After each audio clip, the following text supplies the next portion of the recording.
எல்லாருக்கும் வணக்கம். இன்னைக்கு என்ன பார்க்க போறோம் அப்படின்னா, பாதாம் அல்வா எப்படி பண்றது அப்படின்னு தான் பார்க்க போறோம். ஒரு 100 கிராம் அளவுக்கு பாதாம் பருப்பை ராத்திரியே ஊற போட்டு எடுத்து வச்சுடலாம். நான் வந்து முத நாள் ராத்திரியே ஊற போட்டுட்டோம் அப்படின்னா அடுத்த நாள் காத்தால பண்றதுக்கு சரியா இருக்கும்.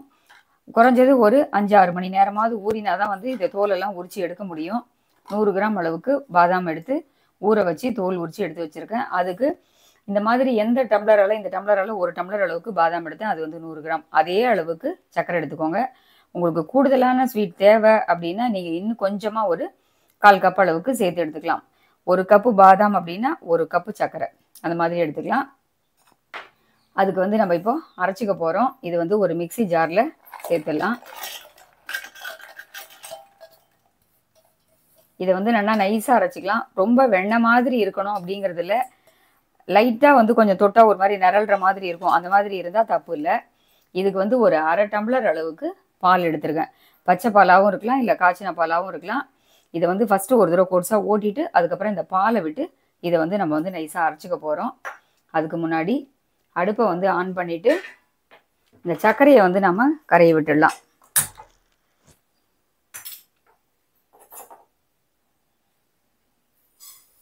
சர்க்கரையை வந்து பேனில் போட்டுக்கலாம். 1 டம்ளர் சர்க்கரை எடுத்துருக்கோம் அப்படின்னா 1/2 டம்ளர் அளவுக்கு தண்ணி விட்டுக்கலாம். ஏன்னா இது என்னென்னா வேகணும் இல்லையா, ரொம்ப கெட்டியாகிடும்.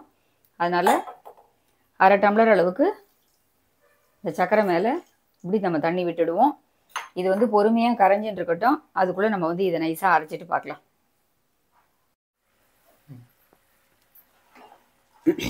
இப்போ இந்த சர்க்கரை வந்து நல்லா கரைஞ்சிட்டா போதும். இது வந்து பாகு பதம்லாம் கிடையாது. இதுக்கு நம்ம வந்து கொஞ்சம் முன்னாடியே வச்சுட்டோம் அப்படின்னா சிம்மில் பொறுமையாக வந்து கரைஞ்சின்னு இருக்கும். இந்த மாதிரி பொங்கி பொங்கி நுரைச்சி வருது இல்லையா, இந்த ஸ்டேஜில் வந்து நம்ம அரைச்சி வச்ச பாதாம் வந்து நம்ம இதில் சேர்த்துக்கலாம். சர்க்கரை வந்து ஃபுல்லாக நல்லா வந்து கரைஞ்சிடணும். அடுப்பு வந்து மீடியம் ஃப்ளேம்லேயே இருக்கட்டும். உங்கள்கிட்ட ஃபுட் கலர் இருக்குது அப்படின்னா நீங்கள் போட்டுக்கலாம். அப்படி இல்லைனா வந்து குங்குமப்பூ இருந்தாலும் போட்டுக்கலாம். அப்படி இல்லைனா ஒரு சிட்டிகை மஞ்சப்பொடி கூட தண்ணியில் கலந்து அது மாதிரி கூட சேர்த்து போட்டுக்கலாம். நான் என்கிட்ட வந்து குங்குமப்பூ இல்லை அப்படிங்கிறதுனால லைட்டாக ஒரு சிட்டிகை அளவுக்கு மஞ்சப்பொடி ஜலத்தில் விட்டு வச்சுருக்கேன். இப்போ இந்த மாதிரி பாதாம் வந்து நம்ம பாலை விட்டு அரைச்சி எடுத்துன்னு வந்துட்டோம். இதை வந்து இதில் சேர்த்துடலாம். இந்த ஜலத்திலே வந்து ஏலக்காய் பொடியும் நம்ம இதிலே சேர்த்துடலாம். ஒரு 1/2 ஸ்பூன் கிட்ட ஏலக்காய் பொடி போட்டிருக்கேன். நல்லா வந்து மிக்ஸ் பண்ணி விட்டுக்கலாம். கொஞ்சம் கொஞ்சம் அங்கங்கே எங்கேயாவது ஒரு 1-2 துளி பாதாம் வந்து லைட்டாக ஒரு சின்ன சின்ன பீஸ் இருந்ததுன்னா தப்பு இல்லை. நம்ம அல்வா அப்படின்னா ஏதாவது முந்திரி இதெல்லாம் தாளித்து கொட்டுவோம் இல்லையா நெய்யில், அந்த மாதிரி தான் இது. அதனால் ஒன்றும் உங்களுக்கு எங்கேயோ 1-2 லைட்டாக மசியலை அப்படின்னாலும் தப்பு இல்லை. ஃபுல்லாக அரைஞ்சிருந்தாலும் தப்பு இல்லை. இதை வந்து பொறுமையாக வந்து நம்ம இப்படி மிக்ஸ் பண்ணிக்கலாம். சிம்மில் வச்சுட்டு கலரலாம். ஏன்னா மேலே வந்து ஃப்ளேம் வந்து அதிகமாக இருந்தது அப்படின்னா ஒரு மாதிரி கொதிச்சு கொதிச்சு மேலெல்லாம் தெறிக்கும் சர்க்கரை பாகு. சிம்மில் வச்சுட்டு ஃபுல்லாக இந்த மாதிரி நல்லா வந்து ரொட்டேட் பண்ணிக்கலாம். இப்போ இந்த ஜாரில் இருக்கிற எல்லாத்தையுமே வந்து ஃபுல்லாக நம்ம வந்து இதில் வழிச்சு எடுத்துடலாம். இந்த மாதிரி கொஞ்சம் ஒட்டின்னு இருக்கும் இல்லையா, இதில் வந்து கொஞ்சமாக இந்த தண்ணி விட்டு நம்ம அட்ஜஸ்ட் பண்ணி அதில் சேர்த்துக்கலாம் ஃபுல்லாக. ஏன்னா இதெல்லாம் வேஸ்ட் பண்ண வேண்டாம். இது ஃபுல்லாகவே எடுத்து இதில் போட்டுடலாம்.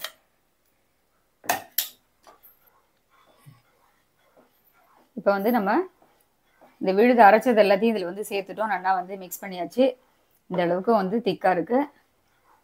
இப்போது இந்த மாதிரி கொஞ்சமாக ஜலம் விட்டு இதெல்லாம் வந்து வேஸ்ட் பண்ண வேண்டாம் அப்படிங்கிறதுனால ஒட்டை வழிச்சு எடுத்துகிட்டு இதை ஃபுல்லாக வந்து கொஞ்சமாக தண்ணி விட்டு இதை வந்து அட்ஜஸ்ட் பண்ணி இதில் சேர்த்துடலாம். ஏன்னா இந்த பாதாமோட பாலெல்லாம் இருக்கு இல்லையா, அதை வேஸ்ட் பண்ண வேண்டாம். எப்படியும் வந்து நல்லா கெட்டியாக திக்காகிடும்.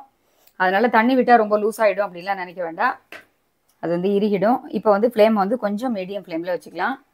இதுக்கு வந்து ஜாஸ்தி நெய்யும் தேவையில்லை. ஒரு 2 ஸ்பூன் இல்லை 3 ஸ்பூன் நெய் இருந்தால் போதும். இந்த பக்கம் வந்து இது நெய் வந்து நான் எடுத்து வச்சுருக்கேன். இந்த பக்கம் ஸ்டவ்வில் வந்து லைட்டாக சூடு பண்ணிவிட்டு அப்படியே வச்சுருக்கேன். இது வந்து நல்லா வந்து கொஞ்சம் ஃபுல்லாக கெட்டி ஆகணும். அந்த அளவுக்கு நம்ம வந்து டோட்டலாக ஒரு 100 கிராம் பண்ணுறோம் அப்படின்னா ஒரு 20-25 நிமிஷம் கிட்ட தாராளமாக ஆகும். இதில் ஊற வச்சு இந்த தோல் உரித்து எடுக்கிறது தான் நமக்கு வந்து கொஞ்சம் வேலை பெருசாக இருக்குமோ தவிர மற்றபடி வந்து ஈஸியானது தான் இது. இப்போது கொஞ்சமாக வந்து கலருக்காக மஞ்சப்பொடி விட்டு தண்ணியில் அட்ஜஸ்ட் பண்ணிவிட்டு இந்த கலர் விட்டுருக்கேன். குங்குமப்பூ போட்டுட்டா நேச்சர் கலர் இருக்கும். எல்லார்கிட்டையும் இருக்குன்னு சொல்ல முடியாது. இப்போ எங்கிட்டையும் இல்லை. அதனால் வந்து லைட்டாக பாதாம் அல்வா அப்படின்னா ஒரு லேசான ஒரு எல்லோ கலர் இருக்கும். எல்லோ கலரில் ஃபுட் கலர் இருந்தால் கூட நீங்கள் அது சேர்த்துக்கோங்க. ஜாஸ்தி கலர் சேர்க்க வேண்டாம். பார்த்துட்டு நம்ம கொஞ்சம் கொஞ்சமாக சேர்த்துக்கலாம். இப்போ இதை வந்து மீடியம் ஃப்ளேமில் வச்சு கைவிடாமல் நம்ம வந்து இதை கலரணும். இது இன்னும் கொஞ்சம் திக்காகட்டும், நான் காமிக்கிறேன். இப்போ நம்ம வந்து இதை மீடியம் ஃப்ளேமில் வச்சு கைவிடாமல் கலரிட்டே இருக்கிறதுனால இந்த பக்குவத்துக்கு இருக்குது. நம்ம அந்த ஜார்லேயும் வந்து கொஞ்சம் ஜலம் விட்டு அட்ஜஸ்ட் பண்ணி அதையுமே விட்டுருக்கோம். அதை விட்டதுக்கப்புறமா நமக்கு இந்த அளவுக்கு திக்காக இருக்குது பாருங்கள். கொஞ்சம் வந்து மீடியம் ஃப்ளேம்லேயே வச்சுட்டு கைவிடாமல் கலரிட்டே இருக்கலாம். கலரும் பார்த்தீங்கன்னா ரொம்ப கரெக்டான கலரில் ஒரு லைட்டான மோர் குழம்பு கலரில் இருக்குது. இதுக்கு வந்து நீங்கள் கண்டிப்பாக பால் விட்டு அரைக்கிற போது தான் அதோட வந்து என்ன சொல்கிறது டேஸ்ட் வந்து ரொம்ப நல்லா இருக்கும். உங்களுக்கு தேவை வந்து நான் வந்து 1/2 டம்ளர் 100 கிராம் அப்படின்னா ஒரு 1/2 டம்ளர் அளவுக்கு பால் விட்டுருக்கேன். அரைக்கும் போது ரொம்ப டைட்டாக இருக்குது அப்படின்னா நீங்கள் இன்னும் ஒரு 1/4 டம்ளர் கூட பால் சேர்த்துக்கோங்க. பால் கம்மியாக இருக்குன்னா மட்டுமே கொஞ்சமாக வந்து தண்ணி சேர்த்துக்கலாம். ஆனால் வந்து கண்டிப்பாக அரைக்கும் போது பால் சேர்த்து அரைச்சாதான் வந்து அதில் வந்து நல்லா வந்து அந்த டேஸ்ட் கொடுக்கும். அதே சமயத்தில் பாதாம்லேயே வந்து ஒரு ஆயில் கண்டென்ட் இருக்கும் இல்லையா, அதனால் இதுக்கு ஜாஸ்தி வந்து நெய் தேவையில்லை. ஒரு 2-3 ஸ்பூன் மிஞ்சி போனால் ஒரு 2 டேபிள் ஸ்பூன் அளவுக்கு இருந்தாலே போதும். இப்போ இந்த ஸ்டேஜில் வந்து நாம் 1 ஸ்பூன் கிட்ட நெய் விட்டுக்கலாம்.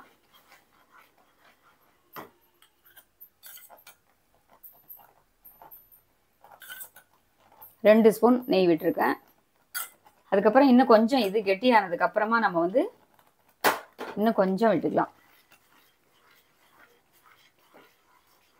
நமக்கு நார்மல் இந்தோலிய கடாய் அப்படி இல்லைன்னா வந்து இரும்பு பாண்டிலே இருக்கும் இல்லையா, அதிலெல்லாம் பண்ணும்போது நமக்கு கொஞ்சம் லேசாக வந்து அடியில் ஒட்டுற மாதிரி இருக்கும். அப்போ வந்து கொஞ்சம் நெய் கூடுதலாக ஒரு 2 டேபிள் ஸ்பூன் அப்படிங்கிறத இன்னும் ஒரு 2 டேபிள் ஸ்பூன் அளவுக்கு தேவைப்படும். நான்ஸ்டிக்காக இருந்தது அப்படின்னா நமக்கு கொஞ்சம் குறைவாக தான் தேவைப்படும். அப்போ நீங்கள் நார்மல் பேனில் சாதாரணமான கடாயில் பண்ணும்போது கலரும்போது அடியில் ஒட்டாதவாறு பார்த்து ஃப்ளேமை வந்து ஃபுல்லாகவே வந்து மீடியமுக்கும் கம்மியாக சிம்மில் வச்சு தான் நீங்கள் வந்து பண்ணணும். இல்லைனா வந்து அடியில் ஒரு மாதிரி கருப்பு கருப்பாக ஒரு ப்ரௌன் கலர் கோட்டிங்கில் ஒட்ட ஆரம்பிச்சிடும்.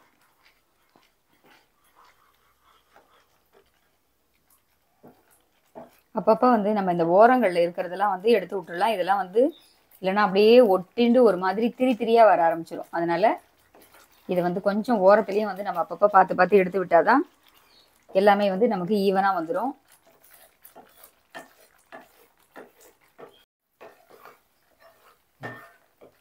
இப்போ நமக்கு இந்த அளவுக்கு வந்து திக்னஸாக இருக்குது. இப்போ மறுபடியும் இன்னும் கொஞ்சம் நம்ம வந்து நெய் சேர்த்துக்கலாம். கிட்டத்தட்ட இது வந்து முடிய போகிற ஸ்டேஜுக்கு வந்துடுது. ஒரு 20 நிமிஷம் கிட்ட தாராளமாக ஆயிடுது.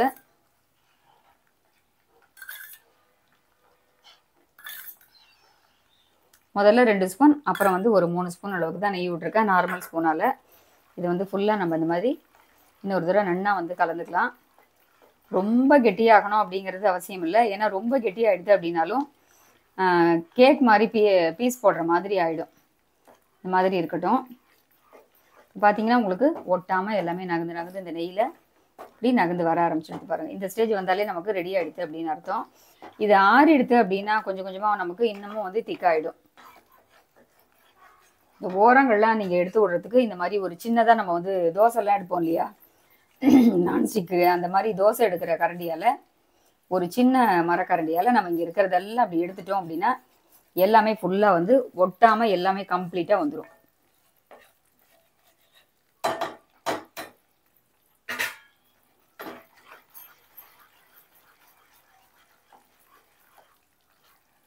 இப்போ ஃபுல்லாகவே நமக்கு வந்து ரெடி ஆகிடுது பாருங்கள். பேனில் வந்து ஒட்டாமல் நன்னாவே வந்து இப்படி திரண்டு ஃபுல்லாக வந்துடுது.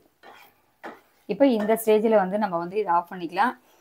இந்த ஸ்வீட் வந்து பிடிக்கல அப்படின்னு யாருமே சொல்ல மாட்டா. பாதாம் அல்வா வந்து பண்ணுறதுமே வந்து ஈஸி தான். நம்ம முன்னவே சொன்ன மாதிரி ஊற வைக்கிறதுக்கும் அதை உரிச்சி எடுக்கிறதுக்கு தான் டைமு. 100லேருந்து 150 கிராம் அளவு வரைக்கும் நம்ம வந்து பாதாம் அரைச்சி பண்ணுறதுக்கு ஒரு 1/2 hour தான் நமக்கு டைம் எடுக்கும். மீடியம் ஃப்ளேமில் வச்சு பண்ணும்போது எல்லாருக்குமே, குழந்தைங்கள் பெரியவா எல்லாருக்குமே ரொம்ப பிடிக்கும். குறிப்பாக பார்த்தீங்க அப்படின்னா கன்சீவாக இருக்கிறவளுக்கு, கர்ப்பிணி பெண்களுக்கு ஒரு 4-5 மாதம் ஆயிடுது அப்படின்னா அவளுக்கு இதை கொடுக்குற போது அந்த வயிற்றில் இருக்கிற குழந்தைக்கு அவ்வளோ வந்து பாதாம் வந்து எனர்ஜி, நல்லா வந்து பிரெயின் வந்து ரொம்ப இம்ப்ரூவாக, பிரெயின் வந்து மூளை வளர்ச்சி ரொம்ப நல்லா இருக்கும். கர்ப்பிணி பெண்களுக்கு இது வந்து கண்டிப்பாக இது வந்து ஒரு ஹெல்த்தியான, ரொம்ப ரொம்ப ஆரோக்கியமான ஒரு ஃபுட் அப்படின்னு சொல்லலாம். நார்மலாக வந்து நம்ம ஸ்வீட் அப்படின்னா எல்லா பண்டிகைகளுக்குமே பண்ணலாம், இதுக்கு தான் அப்படின்லாம் இல்லை. இப்போ நம்ம வந்து ஸ்டவ் வந்து ஆஃப் பண்ணிவிட்டு இந்த ஸ்டேஜில் உங்களுக்கு பார்க்கும்போது தெரியும் எப்படி இருக்குது அப்படின்னு.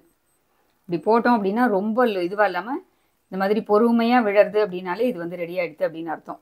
இது நாழி ஆகிடுதுன்னா இன்னும் எரிகிடும். இப்போ வந்து நம்ம ஸ்டவ் ஆஃப் பண்ணிக்கலாம். ரொம்ப ரொம்ப அருமையாக, ரொம்ப சூப்பரான பாதாம் அல்வா எப்படி நம்ம வந்து வீட்டிலேயே பண்ணுறது அப்படிங்கிறது வந்து பார்த்துட்டோம். இந்த மாதிரி மெத்தடில் வந்து நீங்களும் ட்ரை பண்ணி பாருங்கள். இதே மாதிரி மறுபடியும் வேறொரு வீடியோவில் சந்திக்கிறேன்.